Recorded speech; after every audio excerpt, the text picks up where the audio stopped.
Hello my friends and welcome. Let's start this one from the good news coming from the Russian oil port of Tuapse. You can see 1, 2, 3, something is burning in those locations. Well, let me remind you that around 1 month or 1 month and a half ago, Ukraine already hit this facility with the help of the drone boats. Back then the attack happened during the daytime. Well, the last night it was an aerial strike with the help of the FP1 drones. From the initial information coming, so the critical part of the Russian port infrastructure, and it is the biggest port in the Black Sea for Russia, well, it was critically damaged once again. Ukraine probably waits for Russia to repair their facilities and later on one more strike, then again and again. Also in the middle you can see some sort of the ship. Initially I thought it's the oil tanker, but no, apparently it is just a bulker. Yeah, there were so many images coming from the Russian Tuapse port, and of course I shared everything of that on my Telegram channel right away. Also near the Kerch Strait, in the port of Caucasus, the Russian tugboat caught fire. Just like that, without any strikes. Maybe it just tired, but you can see that it was used as a ferry. Well, here's the picture of the Russian Tuapse port. If before this part was targeted by the drone boat, which is used for the oil supplies, well, this time Ukraine hit the other part, mostly responsible for grainy cargo. Maybe coal also out there, could be metals. As for the grain, Russia doesn't use this port, they have the other one in Sochi. Meanwhile, the Ukrainian drone army commander Magyar says that Ukraine has absolutely everything to cause severe, massive blackouts on Russian territory. Awesome. And I would say that Ukraine is pretty much effective with that. For example, those are the FP1 drones. They hit some of the energy facilities on occupied territories, even though it's not the direct military infrastructure, but it serves for the military purpose of the Russian Federation. Actually, everything serves out there for Russian army in occupied regions of Ukraine. There were multiple of the strikes on those facilities done by Ukrainian drone operators, and FP1 drones from Firepoint company play very great role here. All of the areas from that video were geolocated and confirmed by our OSINTs. Striking the infrastructure which has been used by Russia and also Russian logistics is the priority for Ukraine in this war in general. Yes, on my other channel, Captain Dennis, today I recorded the video about the New York Times article relative to Firepoint company that produces Flamingo. The guys really followed the Russian narrative, so I tried to debug them. This video was kind of the minor one, so I didn't want to upload it on the main channel, but you may check it out following this channel. It is also available in the video description just below. This channel I have just for random content, but sometimes I publish Ukrainian-related information there.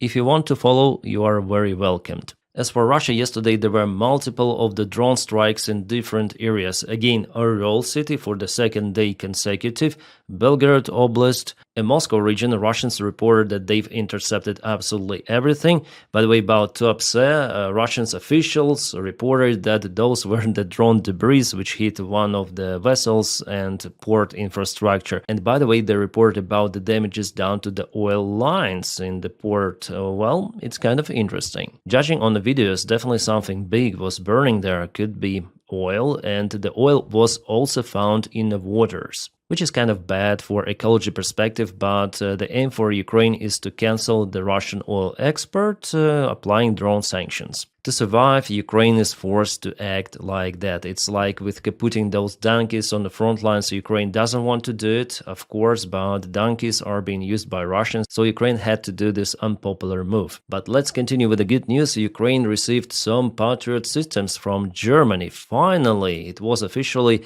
announced today that 2 of the systems were just delivered. Well, of course, Ukraine needs more of the systems, but for now what we have is great. Thank you, Germany, and thank you, United States of America, as well, because it was the deal between USA and Germany to supply those systems to Ukraine, and I hope that USA will soon supply the same systems to Germany. Very nice deal, and Ukraine crucially needs those. I'm sure that right away they will be put on duty to protect Ukrainian skies. Great, especially when we know about some of the losses of those launchers and radars in Ukrainian army. At least last year it was confirmed. This year Russia also presented some of the drone images, but it's definitely hard to tell whether those were decoys or not, because Ukraine also produced the decoys of RSC Patriot. Those were placed elsewhere, usually in the open fields, to trigger the Russian attention. But maybe sometimes those could be even real systems. Oh, Turkey started to buy more non-Russian oil after latest Western sanctions, sources say. This information comes from Reuters, so it confirms the severity of those sanctions applied by Donald Trump. Wow, why the previous White House administration didn't do that step? Kind of weird, but what we have now is good, and I just hope that Donald Trump will start the support of Ukraine military directly. That's the next step. I didn't expect those sanctions to be applied. It was a surprise maybe for not me, but for many of the analytics, it happened. And many of the countries, they're now begging United States of America to relieve those sanctions, like, for example, Bulgaria or maybe Hungary, Slovakia, because they are very dependent on the Russian oil. But Donny says, no, sanctions are still there, and just purchase American oil, guys. Well, maybe that was the reason for Donald Trump to apply those sanctions, but I think it was like personal attitude between him and Putin. He just couldn't forgive how Putin played him, and he applied those sanctions just to show Putin his place. Maybe it is working. But still we see that Putin doesn't want to stop this war no matter what. It doesn't mean whether Trump is the president, Joe Biden, or someone else. Putin has his goal and he wants to achieve it. And unfortunately, the situation in Pokrovsk may encourage Putin even more to continue with his special military operation.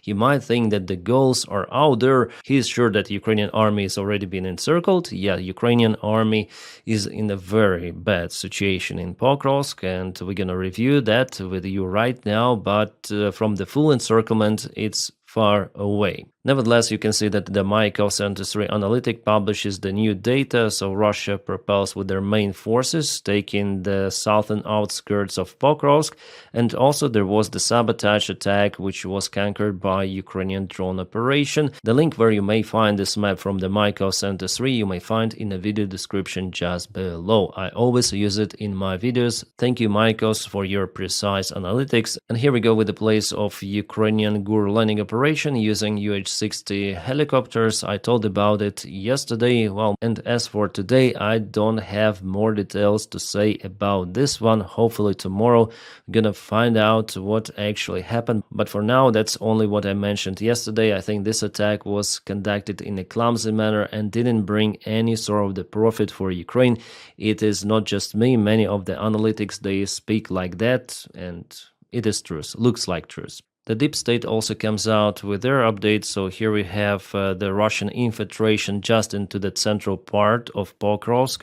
Well, here the gap between the red areas is almost 8 kilometers, but if we check out the gray area, it's very narrow, almost 3 kilometers, so very, very tight. The depth of the possible encirclement is roughly 12 kilometers, could be 10 for Suhiyar, and just imagine walking that distance under the constant drone strikes. I guess something should be done immediately for our guys to evacuate. Well, we know about the Ukrainian counterattack attempts in this region, an attempt to widen up this bottleneck to withdraw the forces properly, but it should have been done a long time ago, maybe even the last week. In Ukrainian media and Telegram channels, there was the information about the 32nd Ukrainian Brigade, the command of which didn't report the proper information to the high military command of Ukraine, and they were responsible for the southern area of Pokrovsk. Well, I don't know whether it's true or not, but definitely some of the strange signals were coming from the command of this entire region.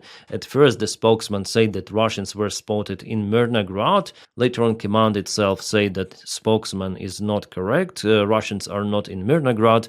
Then we saw Russians with our own eyes on the drone videos presented and published in internet. So Russians, after all, are in Myrnograd, spotted taking some of the buildings. So this kind of the reckless information is being delivered to public. We don't know whom to trust, what is happening out there. The main thing What we understand is to save the lives of Ukrainian soldiers, to get them out of here safely. And honestly, guys, in this situation, I wouldn't even wait for the order. Just grab your things and leave. It is evident that Russians may encircle this entire area. I'm telling like that because even Ukrainian volunteers are calling Ukrainian soldiers to evacuate themselves. It's already evident what might happen in the coming days in Pokrovsk and Mirnograd direction. And as you see, judging on this gap, it's a very, very bad situation for Ukrainian army out there. It's time to withdraw at least to this road from this southern area. Well, in the northern area, this is Dobropila direction, we have some of the good news. Ukraine there is on a counterattack,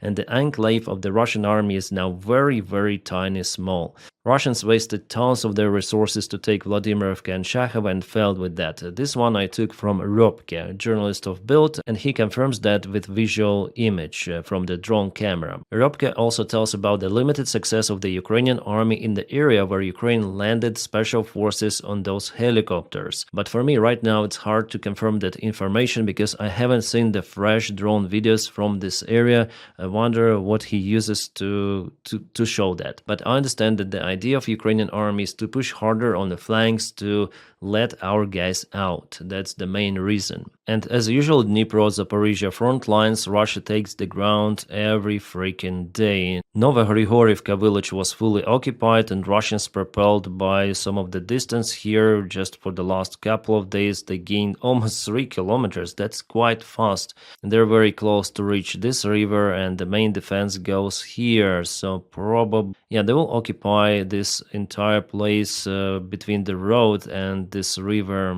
I think in a couple of months, maybe even this year. And the battle for Pokrovsk is just imminent. If they occupy it, the further goal is to go to Zaporizhia for Russians. As you might see, Zaporizhia is not that far away already from those front lines. It might look distant, but no, actually not. Kupiansk front lines, there were no major changes for the last several days. So two major hotspots right now, Pokrovsk and Dnipropetrovsk-Zaporizhia area, where Russians are the most active. Some new types of the Russian tanks were spotted on the front lines. Now there are lots of those wires, if you make, or cables, yeah, metal cables. As you might see, they're all around the tank. Also, it has the demining plug, very, very protected vehicle. And so I think that it's impossible to penetrate this wire defense. The only way is to access the front part. There is simply no way. Because of this thickness, yeah, it's impossible now to hit the tank from the top. Maybe Javelin could potentially penetrate it, but I'm not sure. The standard RPG shells cannot do it. And it looks like that the top part is maneuverable, judging on this gap. Yeah, you can see. So they may rotate the turret, they may use the tank as the tank, not as the hangar fixed turret vehicle. It is something really new. Ukraine and Russia are making those not for Mad Max cosplays, but for the tanks to survive longer. And we see more and more of those vehicles. Wires, after all, it seems like they work. That's why Russians put them on everything. And Ukrainians too. I saw Ukrainian vehicles also with those wires. Yeah, people may laugh about this style, but it's better to be funny than that, and practice shows that it definitely works. For example, this is a Konstantinovka direction, a Leopard 1 tank that was absolutely kaboomed. If it had that kind of the armor, this situation probably was possible to avoid. Luckily, crew was not in the vehicle by the time it was kaboomed. However, inside there were some of the shells, and the armor of this tank is very, very thin, so those rods, wires, or whatsoever cages there must have on Leopard 1. But in this case, the protection was kind of weak. Oh my god, Putin. Putin was betrayed by his Serbian colleague Vucic. Vucic, you should have been pro-Russian, you know. What are you doing? You visited the Russian military parade, and now what? You want to sell Ukraine weapons? Good move.